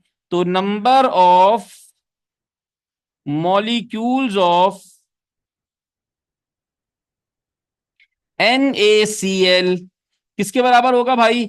नंबर ऑफ मोल्स का फॉर्मूला पढ़ा था ना, नंबर ऑफ मॉलिक्यूल्स निकालने का। क्या फॉर्मूला पढ़ा था? फॉर्मूला हमने पढ़ा था नंबर ऑफ मोल्स को मल्टीप्लाई कर दो एवोगैड्रोस नंबर से। नंबर ऑफ मोल्स को एवोगैड्रोस नंबर से मल्टीप्लाई कर दो, ये फॉर्मूला पढ़ा था हमने। पढ़ा था फॉर्मूला? यस सर, बिल्कुल पढ़ा था। तो नंबर ऑफ मोल्स कितने हैं सर? 0.25। मल्टीप्लाई किससे कर दिए इसको? एवोगैड्रोस नंबर से। 6.02 एक्सपोनेंशियल 23। अब आगे देखते हैं भाई, इसका जब आंसर निकाला 0.25 को मल्टीप्लाई किया तो आंसर आया 1.505 एक्सपोनेंशियल 23 NaCl। ये आपको NaCl की तादाद मिली। ये क्या मिली? NaCl की तादाद। अब NaCl के अंदर अब NaCl के अंदर कितने Na हैं? NaCl के अंदर कितने Na हैं? एक, शाबाश। अब एक Na है, NaCl के अंदर एक Na है। तो भाई एक NaCl के अंदर एक Na है। अब मेरी बात का साथ साथ जवाब देते रहना। एक NaCl में सर एक Na है, ऐसा ही है। एक Na पॉजिटिव है। सिर्फ मुझे समझाते रहो। 10 NaCl में कितने Na होंगे? 10 NaCl में कितने होंगे? 10 Na। जिनको नहीं समझ में आया, 100 NaCl में कितने Na होंगे? 100 Na। सरसाद NaCl में कितने Na होंगे? भाई अगर सरसाद NaCl हैं तो इसमें कितने Na होंगे? सर सरसाद के बराबर Na होंगे। मानते मानते हैं बात को? एग्री करते हैं? अब अगर इतने NaCl हैं तो इसमें Na कितने होंगे? अगर 1.505 एक्सपोनेंशियल 23 NaCl हैं तो हाउ मच Na कितने होंगे? Na भी कितने होंगे? 1.505 एक्सपोनेंशियल 23। बकरी सवाल था और आप लोग पता नहीं क्यों परेशान हो गए थे। नहीं बेटा, NaCl मॉलिक्यूल है, 100 से 50 क्यों कर रहे हो उसको? एक NaCl में एक Na होता है और एक Cl होता है। जितने Na होंगे उतने ही Cl होंगे, ठीक है? और उतने ही नंबर ऑफ मॉलिक्यूल्स भी होंगे, क्योंकि एक मॉलिक्यूल में कितने लोग मौजूद हैं? दो लोग मौजूद हैं। आइए अब अगले सवाल पे चलते हैं। अगला सवाल आपसे कह रहा है, electrons in 1 mole of H2O molecules. वाह भाई, ये भी पेपर का सवाल है। ये एमसीक्यू की फॉर्म में आता है। मैंने आपको इस तरह करवा दिया न्यूमेरिकल की फॉर्म में। तो बेटा एमसीक्यू की फॉर्म में करवाता भी मजीद टाइम लगता, तो इसलिए मैंने इसको न्यूमेरिकल की फॉर्म में करवा दिया। कह रहा भाई electrons in 1 mole of H2O molecules. वाह भैया, मुश्किल सवाल नहीं है, कोई टेंशन नहीं है। सबसे पहले तो हमें पता होना चाहिए 1 मोल ऑफ H2O में कितने मॉलिक्यूल्स होते हैं। 1 मोल ऑफ H2O में कितने मॉलिक्यूल्स होते हैं? 6.02 एक्सपोनेंशियल 23 मॉलिक्यूल्स। हर कोई एग्री करता है? अब इसमें इलेक्ट्रॉन बताने हैं। तो एक H2O में कितने इलेक्ट्रॉन्स है, अभी बता सकते हैं भाई? एक हाइड्रोजन में एक इलेक्ट्रॉन, दो हाइड्रोजन में दो इलेक्ट्रॉन। ऑक्सीजन ग्रुप नंबर 6 का मेंबर है, ऑक्सीजन में 6 इलेक्ट्रॉन्स। ठीक है, अच्छा ऑक्सीजन में 6 इलेक्ट्रॉन नहीं होते, माय बैड, ऑक्सीजन में 8 इलेक्ट्रॉन्स होते हैं। Sorry sorry sorry sorry. Oxygen oxygen का एटॉमिक नंबर 8 होता है। ऑक्सीजन के पास 8 इलेक्ट्रॉन्स होते हैं। दो इलेक्ट्रॉन्स ग्रुप 1 में पहले शेल में, फिर 6 इलेक्ट्रॉन्स दूसरे शेल में। तो भाई टोटल इलेक्ट्रॉन्स कितने हैं? इसको इतनी खूबसूरती से मत लिखिएगा, एग्जामिनर गुस्सा हो जाएगा। तो आपके पास आपको इस तरह लिखना है कि हाइड्रोजन का एटॉमिक नंबर होता है 1, ठीक है? ऑक्सीजन का एटॉमिक नंबर होता है 8। अब दो हाइड्रोजन है, तो दो हाइड्रोजन का मतलब कितने इलेक्ट्रॉन्स आएंगे सर? दो इलेक्ट्रॉन्स आएंगे, ठीक है? एक ऑक्सीजन है, तो एक ऑक्सीजन का मतलब है सर, सिंगल ऑक्सीजन है तो सिंगल ऑक्सीजन का मतलब होता है सर कितने इलेक्ट्रॉन्स आएंगे? 8 इलेक्ट्रॉन्स आएंगे। तो एक H2O में 10 इलेक्ट्रॉन। दो H2O में कितने इलेक्ट्रॉन्स होंगे? कितने होंगे बेटा? 20 इलेक्ट्रॉन। तीन H2O में कितने होंगे? 30 इलेक्ट्रॉन। 10 H2O में कितने होंगे? 100 इलेक्ट्रॉन्स। इतने अगर H2O मॉलिक्यूल्स होंगे तो इसमें कितने इलेक्ट्रॉन्स होंगे? सर मल्टीप्लाई बाय 10 कर दीजिए। तो 6.02 एक्सपोनेंशियल 23 को जब मैं मल्टीप्लाई कर दूंगा 10 से तो टोटल इलेक्ट्रॉन्स की तादाद आ जाएगी आंसर आएगा 6.02 एक्सपोनेंशियल 24 इलेक्ट्रॉन्स। ये आंसर आएगा। क्लियर है? इसको बेटा कम से कम 2 बार कीजिएगा तो आपको समझ में आ जाएगा, कम से कम 2 बार कीजिएगा आपको समझ में आ जाएगा।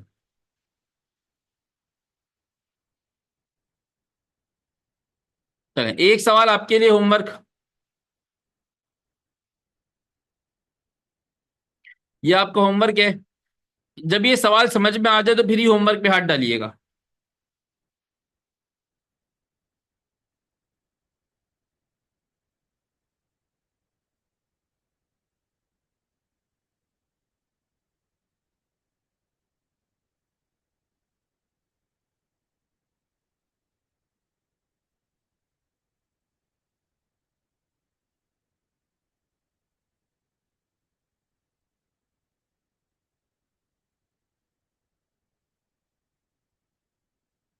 एक और सवाल आपका होमवर्क है। ये दो होमवर्क देके मैं आगे बढ़ रहा हूँ, ठीक है? ये 2 सवाल आपके होमवर्क हैं। इस सवाल के साथ मैंने इसकी हिंट भी लगा दी है। ये इस सवाल की हिंट है, ठीक है? तो ये 2 सवाल आप लोग कर लीजिएगा। इन 2 सवालों करने से पहले जो बेटा मैंने करवाए हैं उन सवालों को कम से कम 1 से 2 बार देखें और वो समझ में आ जाएंगे। जब वो समझ में आ जाएंगे तो आप ये होमवर्क वाले सवाल कर सकते हैं, अदरवाइज आप बेटा फंसे रहेंगे, घूमते ही रहेंगे। चलें, अब आगे हम चलते हैं। अब हमारे पास आता है भाई मोल्स एंड मोलर वॉल्यूम। ये मोलर वॉल्यूम का कॉन्सेप्ट आता है। अभी हमने मास को पढ़ा कुछ कुछ, अब हम वॉल्यूम को पढ़ते हैं। Moles and molar volume.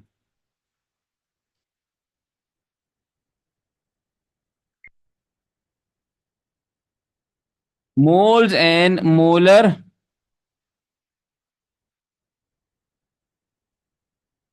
Volume. Moles and molar volume. अच्छा, इसके बाद हमारे पास आता है मोल्स एंड मोलर वॉल्यूम का कॉन्सेप्ट। पहले इसको समझिएगा बात को जरा।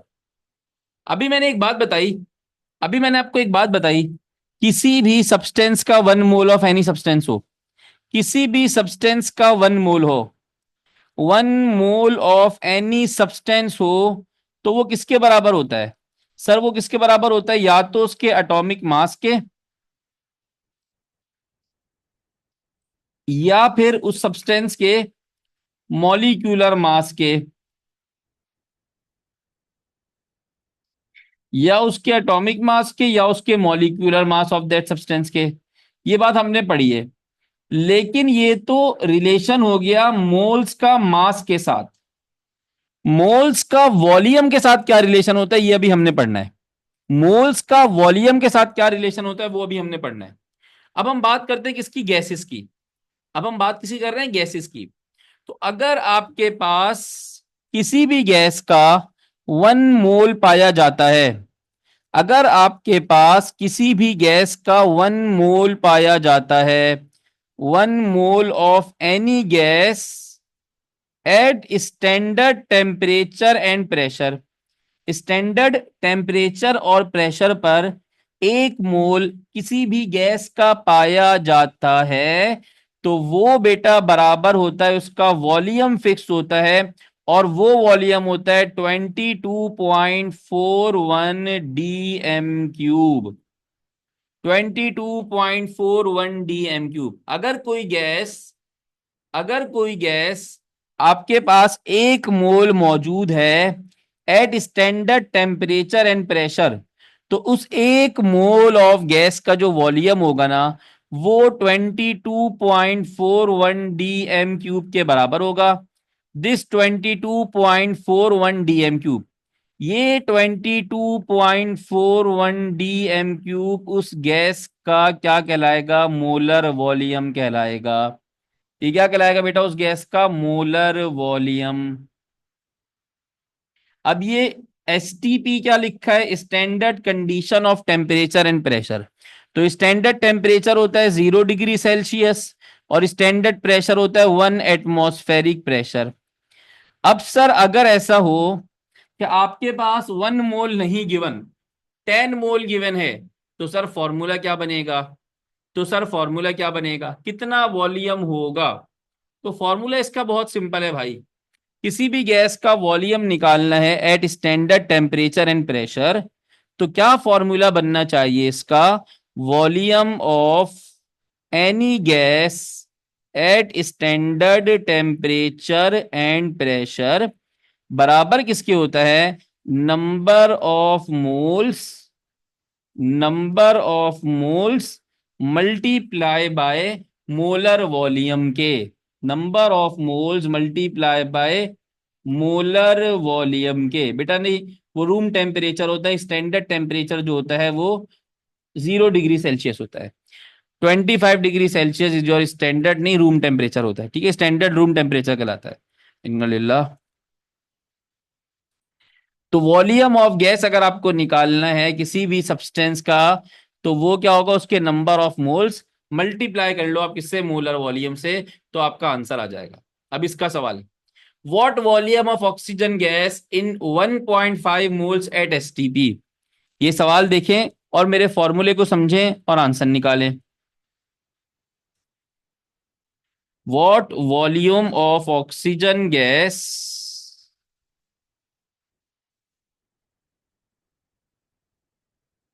in 1.5 moles at standard temperature pressure, ये आपने निकालना है। अब सर खत्म हो गया सवाल, ही आपने फॉर्मूला लिखा तो सवाल वैसे ही खत्म हो गया। क्या हो जाएगा भाई? वॉल्यूम ऑफ गैस होगा, अब यहां पे ऑक्सीजन गैस लिखोगे at standard temperature pressure, number of moles कितने हैं सर? 1.5 है, मल्टीप्लाई बाय मोलर वॉल्यूम कर दोगे 22.41 DM³ होगा।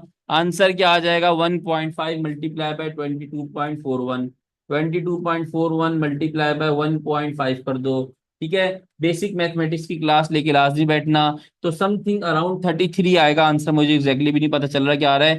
33 अराउंड समथिंग आंसर आएगा, जिसको आप DM³ बोलोगे। ठीक है, 22.4 ले लें, कोई टेंशन नहीं है, कैलकुलेशन आसान करें बिल्कुल। 22.4 ले लें, 22.4 ले लेंगे तो कैलकुलेशन आपकी थोड़ी सी आसान हो जाएगी। 33 पॉइंट समथिंग आपका आंसर आएगा, वो आप लिख देंगे। सही है जी। अब what are the number of moles of 44.82, अब ये सवाल बताइए मुझे।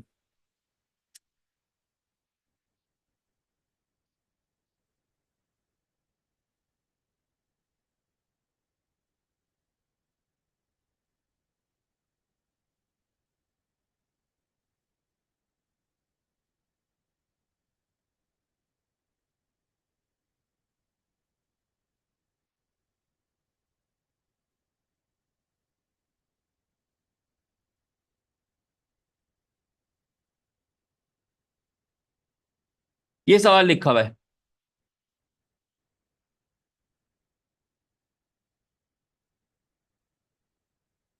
अब इसका आंसर निकालना है अपने। What are the number of moles of 44.82 DM³ of CO2। अब मुझे नंबर ऑफ मोल्स निकालने हैं सर, कोई फॉर्मूले मसला ही नहीं है। एक मिनट,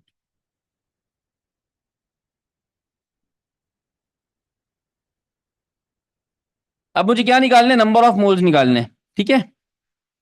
तो नंबर ऑफ मोल्स का फॉर्मूला क्या बनेगा sir? Number of moles equals to volume कितना गिवन है?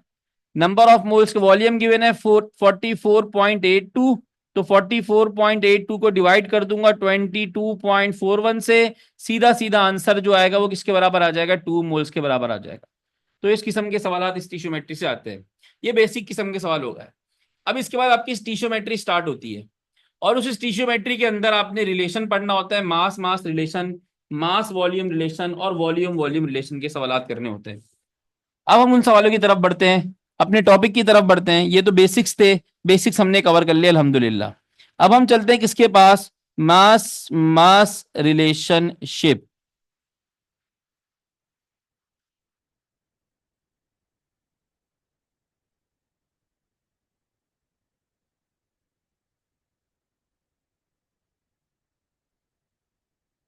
मास मास रिलेशनशिप, चले बिस्मिल्लाह रहमान रहीम। अबे मास मास रिलेशनशिप, मास मास रिलेशनशिप मेरा बेटा आपसे कहता ये है, ये कहता आपसे फरमाता ये है कि भाई अगर आपको रिएक्टेंट का मास और प्रोडक्ट का मास गिवन हो, किसी एक का मास आपसे पूछा जाए, तो उस रिलेशनशिप को आप क्या बोलते हैं? मास मास रिलेशनशिप। आसान लफ्जों में, मास दे और मास ही पूछ ले, this is called as mass mass relationship. इसके सवाल पेपर में फ्रीक्वेंटली आते हैं, मतलब इसके नहीं, स्टीशियोमेट्री के। अब ये सवाल बहुत आसान होते हैं लेकिन बच्चा इसको सर पे हावी कर लेता है, तो मैं बिल्कुल आसान तरीके से समझाऊंगा, सर पे हावी नहीं कीजिएगा। Calculate the mass of 25 grams of,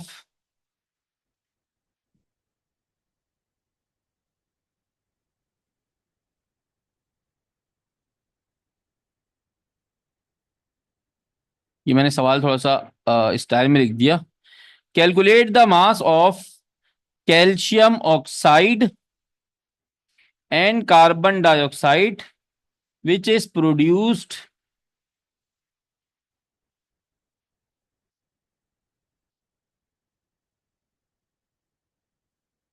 bye 25 gram of calcium carbonate. आपने क्या निकालना है? आपने कैल्शियम ऑक्साइड और कार्बन डाइऑक्साइड का मास निकालना है। वैसे पेपर में एक देता है, मैंने आपकी प्रैक्टिस कराने के लिए दोनों दे दिए। Which is produced by 25 gram of calcium carbonate. Paper में 99% आपको इक्वेशन भी देगा, लेकिन 1% मान लो आपकी किस्मत फूट गई। जब किस्मत फूटी तो इक्वेशन नहीं आई पेपर में। तो अब मेरा बेटा मुझे बताओ, क्या इस सवाल की इक्वेशन भी नहीं बता सकते आप लोग? अगर नहीं बना सकते तो बेटा फिर अपने आप को ये बोलना छोड़ दो कि सर हम अहल है कि हम डॉक्टर या इंजीनियर बन जाएं। वो बोल रहा है which is produced by calcium carbonate. Calcium carbonate ऐसे लिखा जाता है। कैल्शियम कार्बोनेट जब डिकम्पोज होता है, टूटता है, ब्रेक होता है, तो किसमें ब्रेक होता है? कैल्शियम ऑक्साइड में और कार्बन डाइऑक्साइड में। 99% ऑफ द केसेस में इक्वेशन आती है। 1% अगर नहीं आई तो आप खुद से बना सकते होगे, ऐसी इक्वेशन होगी। अब इसमें दो चीजें आइडेंटिफाई कर लो। एक वो चीज जो गिवन है, एक वो चीज जो गिवन है, एक वो चीज जो रिक्वायर्ड है। तो बेटा जो रिक्वायर्ड चीज है ना, उसके ऊपर क्वेश्चन मार्क लगा दो, और जो गिवन फैक्टर है, जो चीज गिवन है, उसके ऊपर कायदे आजम की टोपी पहना दो। सवाल करना आसान हो जाएगा। जिस तरीके से करा रहा हूं उस तरीके से कर लो, इंशाल्लाह दुआएं दोगे। कि जिसको रिक्वायर्ड है ना जो चीज, उसके ऊपर कायदे आजम की टोपी पहना दी, और जो गिवन है उसके ऊपर क्वेश्चन मार्क लगा दिया। राइट? कोई टेंशन इसमें? कोई टेंशन इसमें? अब सबसे पहले, नहीं बेटा, calculate the mass of calcium oxide and carbon dioxide which is produced by. जो बंदा बाय के बाद आता है ना, वो हमेशा रिएक्टेंट में लिखा जाता है। ये इंग्लिश से केमिस्ट्री कन्वर्जन होती है। बाय, ये एक बंदा काम करेगा और कैल्शियम ऑक्साइड और कार्बन डाइऑक्साइड प्रोड्यूस होगा। जो चीज प्रोड्यूस होती है वो प्रोडक्ट में आती है। ठीक है? अब आते हैं भाई हम, अब सबसे पहले वो क्या करें, इक्वेशन को लिखें इन टर्म्स ऑफ मास। क्योंकि आपको यहां मास दिया हुआ है और यहां मास पूछा हुआ है, तो जिस जो चीज गिवन होती है, इक्वेशन को उसमें डिफाइन किया जाता है। हमें क्या गिवन है? मास गिवन है, तो हम इक्वेशन को लिखते हैं इन टर्म्स ऑफ मास। बिल्कुल सही है सर, लिख देते हैं। आपने इक्वेशन को इन टर्म्स ऑफ मास लिखा, तो भाई देखो, कैल्शियम कार्बोनेट का मास क्या होता है? कैल्शियम होता है 40, कार्बन होता है 12, ऑक्सीजन होता है 16 इंटू 3, 48। तो टोटल मास कितना निकलेगा? 100 ग्राम। ये इसका स्टैंडर्ड मास निकाला है, स्टैंडर्ड मास। कैल्शियम ऑक्साइड, कैल्शियम होता है 40, ऑक्सीजन होता है 16, 40 प्लस 16 आंसर आएगा 56 ग्राम। बैलेंस है इक्वेशन, इक्वेशन बैलेंस से चेक कर लो। Equation must be balance. Equation आपकी बैलेंस होनी चाहिए, अदरवाइज आपके आंसर जो आएंगे बेटा वो बर्बाद आएंगे आंसर, और वो केमिस्ट को उनकी कब्रों में फड़काएंगे। तो ऐसा कुछ मत कीजिएगा इक्वेशन बैलेंस ना हो, equation must be balance. Equation अभी बैलेंस है। कार्बन डाइऑक्साइड होता है, कार्बन होता है 12, ऑक्सीजन होता है 16 इंटू 2 क्या हो जाएगा? 16 इंटू 2 हो जाएगा 32, 32 और 12 क्या हो जाएगा? 44। हो गया भाई 44 ग्राम। अब ये सवाल आपको समझा रहा है, आपकी वर्किंग आपको समझा रही है कि 100 ग्राम कैल्शियम कार्बोनेट अगर आप अपने घर पे लेकर आते हो, तो भाई 56 ग्राम कैल्शियम ऑक्साइड पकेगा और 44 ग्राम कार्बन डाइऑक्साइड बनेगी। ये कौन कह रहा है आपसे? ये आपकी वर्किंग कह रही है। एक बिरयानी का डब्बा लाओगे घर पे तो 1 किलो बिरयानी बन जाएगी। ये आपको समझा रहे बिरयानी पे लिखे हुए इंस्ट्रक्शन। लेकिन मुझे 1 किलो बिरयानी नहीं बनानी, मुझे ½ किलो बिरयानी बनानी है, तो मैं कितना कंज्यूम करूंगा उसको? सर आधा कंज्यूम करेंगे। बात समझ में आ रही है? अब ये कह रहा है, इक्वेशन आपसे कह रही है, स्टैंडर्ड फॉर्म इक्वेशन की आपसे कह रही है कि 100 ग्राम अगर आप लाते हो कैल्शियम कार्बोनेट, तो 56 ग्राम कैल्शियम ऑक्साइड और 44 ग्राम कार्बन डाइऑक्साइड बनेगा। लेकिन इक्वेशन कह रही है कि आप 100 ग्राम नहीं ला रहे, आप 25 ग्राम ला रहे हो। तो 25 इज अ मल्टीपल ऑफ 100। तो अगर आप 25 ला रहे हो, तो मेरा बेटा आपके पास कितना कैल्शियम ऑक्साइड और कितना कार्बन डाइऑक्साइड बनेगा? ये आपके सवाल में गिवन है। ये आपको कहां गिवन है बेटे? सवाल में गिवन है कि 25 ग्राम से कितना बनेगा। 25 ग्राम से बता दो। तो भाई 100 से 25 आने के लिए आपने क्या किया होगा? हमने डिवाइडेड बाय किया है सर 4। तो यहां पर भी 100 से 25 आने के लिए डिवाइडेड बाय 4 कर दो। तो भाई कैल्शियम ऑक्साइड बनेगा 14 ग्राम, कार्बन डाइऑक्साइड बनेगा 11 ग्राम। लेकिन वो बच्चा जिसकी मैथमेटिक्स इतनी अच्छी नहीं है, निकम्मा है मैथमेटिक्स में, तो कोई टेंशन नहीं है, उसके लिए भी केमिस्ट्री बनी है। भाई देखो, 100 से 25 आने के लिए क्या करना पड़ेगा? 100 से 25 आने के लिए क्या करना पड़ेगा? 4 से डिवाइड करना पड़ेगा ना। तो हर किसी को 4 से डिवाइड कर दो, आंसर आ जाएगा। ये तो डायरेक्ट तरीका होता है उन बच्चों के लिए जिनकी मैथमेटिक्स बहुत स्ट्रांग है, चैंपियन बच्चे हैं जो। लेकिन किसी की मैथमेटिक्स चैंपियन नहीं है, तो वो क्या करे? केमिस्ट्री उसके लिए भी बनी है, केमिस्ट्री सबको साथ देती है। तो वहां केमिस्ट्री आपको कहती है कि आप इसको सॉल्व करो। सॉल्व कैसे करोगे मेरा बेटा? सॉल्व करने के लिए आपको थोड़ी सी साइंस लगानी होगी। वो साइंस क्या लगानी होगी? आपकी इक्वेशन कह रही थी कि 100 ग्राम, सबसे पहले मैं सॉल्व करता हूं इसको कैल्शियम ऑक्साइड के लिए। मैं कैल्शियम ऑक्साइड के लिए सॉल्व करता हूं। तो आपकी इक्वेशन कह रही थी 100 ग्राम ऑफ कैल्शियम कार्बोनेट जो है, 100 ग्राम ऑफ कैल्शियम कार्बोनेट जो है वो प्रोड्यूस कर रहा था 56 ग्राम ऑफ कैल्शियम ऑक्साइड। ये मैं सॉल्व करवा रहा हूं, ये 100 ग्राम पर मोल होगा, ये 56 ग्राम प्रोड्यूस कर रहा था। अब सवाल में कह रहा है कि 100 ग्राम के लिए नहीं करो बल्कि 25 ग्राम के लिए करो। तो आपने इस 100 को बना दिया 1, ताकि यहां पे अपनी मर्जी का नंबर लगा सकें। तो 1 mole of calcium carbonate produces, 100 वहां मल्टीप्लाई हो रहा था, नीचे आकर क्या हो जाएगा बेटा? डिवाइड हो जाएगा। ठीक है। अब यहां पर इसका मतलब 1 ग्राम ऑफ कैल्शियम कार्बोनेट इतना कैल्शियम ऑक्साइड प्रोड्यूस करेगा। सर 1 क्यों बनाया? क्योंकि 1 यूनिटी होता है। 1 को जो बनाना चाहो बन सकता है। 1 को 1 से मल्टीप्लाई करोगे 1 रहेगा, 1 को 2 से मल्टीप्लाई करोगे 2 हो जाएगा, 1 को 10 से मल्टीप्लाई करोगे 10 हो जाएगा, 1 को सर 7 से मल्टीप्लाई करोगे सर 7 आ जाएंगे। लेकिन मेरा बेटा, आपने किसी औने पौने नंबर से मल्टीप्लाई नहीं करना, आपने उससे मल्टीप्लाई करना है जो सवाल में गिवन होगा। तो आप मल्टीप्लाई किससे करोगे? 25 से। मैथमेटिक्स कहती है मेरे साथ वो तमाम काम करें जिससे मेरी सेहत पे फर्क ना पड़े। तो 25 gram of calcium carbonate produces, कितना प्रोड्यूस करेगा? 56 divided by 100 multiply by 25 gram of calcium oxide. यहां से आंसर क्या निकलेगा? 25 1 जा 25 4 जा, 4 1 जा 4 14 जा। तो वही चीज निकलेगी सॉल्व करके। जिन बच्चों को सॉल्व करके समझ में आता है वो सॉल्व करें, और फिर कार्बन डाइऑक्साइड के लिए भी सॉल्व करें। जिन बच्चों को बगैर सॉल्व किए समझ में आता है, तो वो डायरेक्ट कर सकते हैं।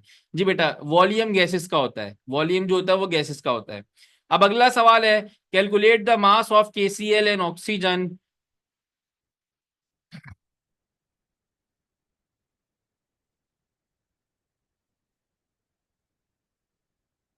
Calculate the mass of KCl and oxygen.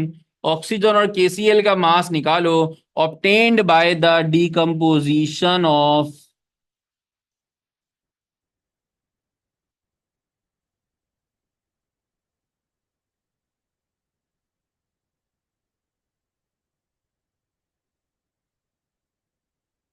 100 gram of. बेटा वॉल्यूम नहीं पूछेगा, वॉल्यूम मास वॉल्यूम में पूछेगा, मास मास में सिर्फ मास ही पूछेगा। ये मास मास करवा रहा हूं ना मैं, तो मास मास के अंदर सिर्फ मास पूछेगा। वॉल्यूम कब पूछेगा? तब मास वॉल्यूम कराऊंगा। तो अभी वॉल्यूम वाला नहीं कराया तो परेशान क्यों हो रहे हैं? अभी सवाल कह रहा है calculate the mass of KCl and oxygen obtained by decomposition of KClO3। KCl का और ऑक्सीजन का मास पूछ रहा है। सबसे पहले तो you must know the equation. Equation क्या है भाई? सवाल में गिवन होती है। अगर आपकी किस्मत फूट गई तो बहुत आसान सा सवाल होगा, आप उसको देख के निकाल सकते हैं। KClO3 डिकम्पोज होता है किसमें? KCl में और ऑक्सीजन में। इक्वेशन ये बैलेंस नहीं होती, तो इक्वेशन बैलेंस करने के लिए आपको ऑक्सीजन बैलेंस करना होता है। ऑक्सीजन यहाँ पे 2 हो जाएगा, 2 3 6 हो जाएगा, और यहाँ पर क्या हो जाएगा? 2 हो जाएगा। इक्वेशन आपकी बैलेंस करनी है। इक्वेशन बैलेंस नहीं करोगे तो सवाल करना बेकार है, मत करना सवाल। इक्वेशन कैसे बैलेंस होगी भाई? ऑक्सीजन यहाँ पर 3 है, 2 है, 3 और 2 का कॉमन नंबर क्या है? 6। तो ऑक्सीजन को यहाँ पे 6 बना दो। 6 बनाने के लिए 3 से मल्टीप्लाई करोगे। यहां भी 6 बना दो। 6 बनाने के लिए 2 से मल्टीप्लाई करोगे। पोटेशियम और क्लोरीन छिड़ गए, पोटेशियम और क्लोरीन छिड़ गए तो यहाँ पे 2 लगा दो। ये भी क्या हो जाएंगे? बैलेंस हो जाएंगे। Make sense? आइए जनाब, अब भाई सवाल करने चलते हैं। हम सबसे पहले सवाल को लिखते हैं जो चीज गिवन होती है। ग्राम्स गिवन है तो हम सवाल को लिखेंगे इन टर्म्स ऑफ मास। बेटा ये समझिएगा, ग्राम्स गिवन है तो हम सवाल को लिखेंगे इन टर्म्स ऑफ मास। बताएं जरा मुझे, अगर वॉल्यूम गिवन होता तो मैं इन टर्म्स ऑफ क्या लिखता? मैं यहां पर क्या लिखता? In terms of volume. शाबाश। अगर मोल्स गिवन होते मैं यहां पे क्या लिखता? In terms of moles. अभी ग्राम गिवन है, जो चीज गिवन होगी उसकी टर्म्स में इक्वेशन को लिखेंगे। इस बात को उर्दू में, फारसी में, सिंधी में, अरबी में जैसे लिखना चाहो लिख लो। जो वैल्यू गिवन होगी, वैल्यू का मतलब ग्राम, मोल, वॉल्यूम, एनीथिंग, तो जो गिवन होगा इक्वेशन को उसकी टर्म्स में लिखेंगे। ठीक है। अब आइए भाई सबके मैसेज निकालते हैं। अब मैसेज निकालने जाएंगे तो पोटेशियम का मास कितना होता है? 39। क्लोरीन कितना होता है? 35.5। फिर भाई ऑक्सीजन कितना होता है? 16 × 3 48। सही है सर। अब क्या इन सब के साथ कोई नंबर लगा हुआ है? कोई नंबर ऑफ मोल्स लगे हुए हैं? यस लगे हुए हैं। अगर लगे हो तो उससे मल्टीप्लाई कीजिएगा। अगर ना लगे हो ऊपर वाली इक्वेशन की तरह तो किसी भी चीज से मल्टीप्लाई करके चैंपियन मत बनिएगा। अगर लगे हो तो सही है, अगर नहीं लगे होंगे तो मल्टीप्लाई नहीं कीजिएगा। आइए इसका मास निकालते हैं। अब मुझे KClO3 क्या था? गिवन था, इसके ऊपर कायदे आजम की टोपी पहना दी। KCl रिक्वायर्ड था, इसके ऊपर मैंने कैप वो क्वेश्चन मार्क लगा दिया। ठीक है। अब यहां पर मैंने क्या किया? 2 किया। पोटेशियम की वैल्यू कितनी है सर? 39। क्लोरीन की वैल्यू कितनी है सर? 35.5 ग्राम्स में लिख दिया। ठीक है जी। फिर इसके बाद कौन है? ऑक्सीजन। ऑक्सीजन क्या है? 3। यहाँ पे क्या होता है? 16 × 2 32 ग्राम्स में लिख दिया। अब जरा सॉल्व कर लेते हैं भाई। इसको सॉल्व करते हैं तो 122.5 आता है। 122.5 को 2 से मल्टीप्लाई किया तो ये हो जाएगा 245 ग्राम्स। क्या हो जाएगा? 245 ग्राम्स। इसको सॉल्व करेंगे 39 + 35 कितने हो जाएंगे? 30 30 होते हैं 60, और 9 और 5 होते हैं 14। 74.5, 74.5 को मल्टीप्लाई कर देंगे 2 से तो 149 आंसर आ जाएगा। ठीक है, 149 ग्राम। 32 को 3 से मल्टीप्लाई करेंगे तो क्या आ जाएगा? 96 ग्राम। अब ये इक्वेशन आपको समझा रही है। देखिए सबसे गोल्डन चीज होती है ये लाइन, ये समझना जरूरी है। ये लाइन आपको समझा रही है कि अगर घर के ऊपर, अपने घर के अंदर आप 245 ग्राम KClO3 लाते हो तो वो 245 ग्राम KClO3 से 149 ग्राम आप पोटेशियम क्लोराइड और 96 ग्राम ऑक्सीजन निकाल लोगे। लेकिन आपसे सवाल में कह रहा है कि आप 245 ग्राम बाजार में आपको नहीं मिला, बाजार में सिर्फ कितना मिला? 100 ग्राम। तो सवाल पूछ रहा है कि अब भाई 100 ग्राम अगर आपके पास होगा तो कितना पोटेशियम और कितना ऑक्सीजन निकालोगे? अब 245 और 100 का आपस में डायरेक्ट कोई फैक्टर नहीं है। जैसे वहां पे 100 और 25 का डायरेक्ट फैक्टर था ना, कि 100 से अगर आपने 25 बनाना है तो आप डिवाइडेड बाय 4 कर दो।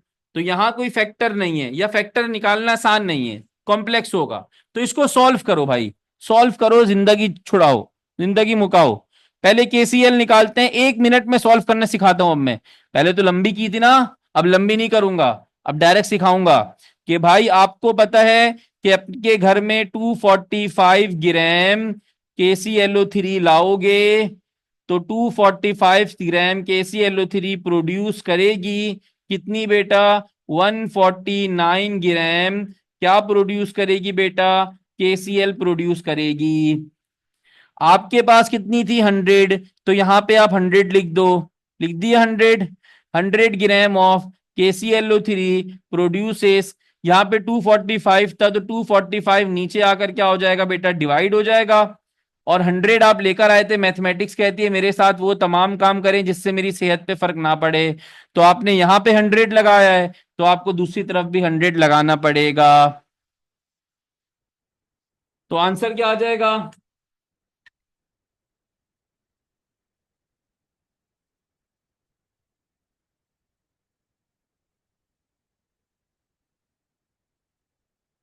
100 कहां से आया बेटा? 100 आपको सवाल में गिवन था। ये 100 आपको सवाल में गिवन था। मैं दोबारा एक स्टेटमेंट बार बार कह रहा हूं कि 245 ग्राम जो था, 245 ग्राम, 245 ग्राम तो स्टैंडर्ड इक्वेशन बता रही है आपको। लेकिन आपके पास 245 ग्राम गिवन नहीं है, आपको 100 ग्राम गिवन है। अच्छा, ऊपर में तो सर मैंने एक लगाया था, तो मैंने बेटा दो स्टेप में किया था ना उसको, अब मैंने डायरेक्ट किया है। ऊपर वाले को मैंने दो स्टेप में किया था, पहले इसको 1 बनाया, फिर इसको मैंने मल्टीप्लाई कराया 25 से। अब ये काम बड़ा होगा, मैं डायरेक्ट कर लिया मैंने ये काम। अब मैंने डायरेक्ट ही इसको 1 बनाया, मल्टीप्लाई भी कर लिया। ठीक है। तो इसका आंसर जो निकल के आया मेरा बेटा, वो आया 60.8 के बराबर मेरा ख्याल है इसका आंसर आएगा ऑफ KCl। अब जल्दी से बेटा ऑक्सीजन करो और मुझे बताओ क्या आंसर आ रहा है। जल्दी से मेरा बेटा ऑक्सीजन करो और मुझे बताओ क्या आंसर आ रहा है। अब ऑक्सीजन और डायरेक्ट कर लो भाई, आपसे 100 ग्राम के लिए पूछा है, तो आप डायरेक्ट ही 100 लिखो, 245 वाली कहानी मुकाओ। आप बताओ 100 ग्राम ऑफ KClO3 प्रोड्यूसेस कितना ऑक्सीजन बन रहा था? 96 ग्राम। कितना KClO3 था? 245 ग्राम। तो 96 डिवाइडेड बाय 245, इसको मल्टीप्लाई कर दो 100 से, ये वही काम किया, एक लाइन और खा गया मैं। तो इसका आंसर क्या आएगा? समथिंग अराउंड 39 के करीब इसका आंसर आएगा, ग्राम ऑफ ऑक्सीजन। ठीक है। चैंपियन होगा इसके अंदर, चैंपियन होगा इसके अंदर, कोई टेंशन तो नहीं है।